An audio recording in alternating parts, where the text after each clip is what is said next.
What's up, degenerates? Mad Merrigan here for Cold Beer Sports. Right, lads. Tomorrow I have 1, 2, 3, 4, 5, 6, 7, 8. I know Money Cotton. Mickey D here, standing in for Mad Merrigan. He's gone AWOL.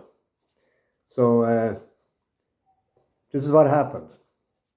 Picture this.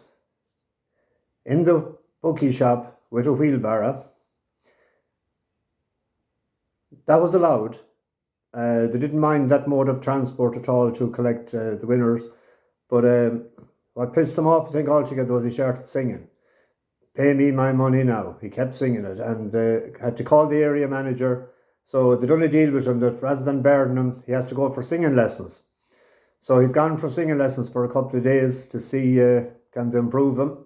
And like any good captain of a ship, he sent me a message and he said, don't forget the degenerates. So this is me standing in for a day or two anyway. We'll see how things go for Paddy until his singing lessons come about. So anyway, we'll just look back at the weekend for a second in Cheltenham. We had the podcast, as people may have seen, so we gave our selections. We got off to a great start on Friday. Art Approval it won snug enough. Great ride from young Peter Kavanagh, sort of like Paddy Brennan coming up on the rail there on the stand side. There was sustained money for it all day on Friday, as Joe Value almost said done a great job for the channel over the weekend.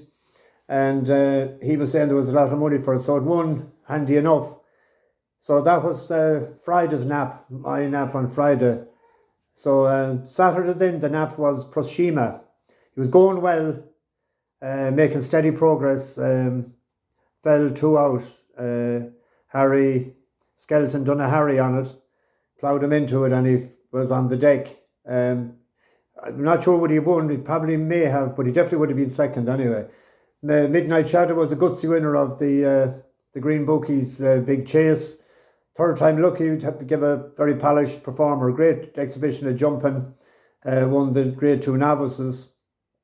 Gowel Road landed the 325. I did say to people to watch how Proshima ran in the previous race, that Gowel Road had been 5th in that race that Guard Your Dreams won. So I actually mentioned 3 horses there on that night, and I said I wasn't sure of the 3 of them, and they were first, second, third. I had the TriCast for €1. It paid 121. So that was handy. And then the Banker of the Meeting won today. Nube Negra gave an exhibition of jumping. Just showed you that he was a bit unlucky on that sort of ground in Cheltenham when I had a good bet on him. And Adagio ran very well on the Greatwood, 4-year-old. He's worth watching over the winter. But I think the horse to take out of today, my horse to take out was Oscar Elite. He was tanking along there in the novices chase. It's the horse that I've been following. He only made his debut this time 12 months when he won a maiden hurling in Chepstow by 20 lengths. And then he carried a penalty in Chepstow a couple of weeks later. He was second in Cheltenham in the Albert Bartlett to Vanillier, who also won today. But I think he's going to make a right chase for this lad. He was third in the Grade 1 in the Sefton at Aintree to Hawaii Senior. And I think at 33-1 for the Festival Novice Chase, I just looked a while ago there and I put a few pound on anti-post. Because Brave Man's Game is 7-1, 8-1, second favourite. And he was only 7 or 8 lengths behind him in Aintree. I think he's going to turn out to be a right good chaser. He's only a year, as I said, running. First chase today. He was travelling well. I think he'd have won today, to be honest. So that's the horse for me to take out. Anyway, that's enough about the past. On to the future. That's what you're looking for, I suppose. It's moderate stuff tomorrow now, I'll tell you. It took a lot of looking even to find something sort of half decent. I have 2 horses picked out. The first one is in the 1 o'clock at Leicester. It's a Mayor's Maiden Hurl called the Fairies for Dr. Newland and Sam Twiston Davis. It's raised 110. It should be competitive. There's 10 runners in it, and 7 of the 10 are first time over hurls, including the favourite for John Joe O'Neill in the Rita hair colours. It was bought, I think, for 85,000 after winning his point to point. But there's three of them, I think, that won bumpers, or two of them definitely that won bumpers. That you don't know what they're going to be like. But this called the Fairies. I seen it running in Roscommon when it was with James Fahey in July, and even though it's only rated 98, it's rated 110 now. Last time out as well, it was third. It has a bit of experience, and as a shrewd officer told me one time, you can't beat a bit of an experienced mare at any time, in any walk of life.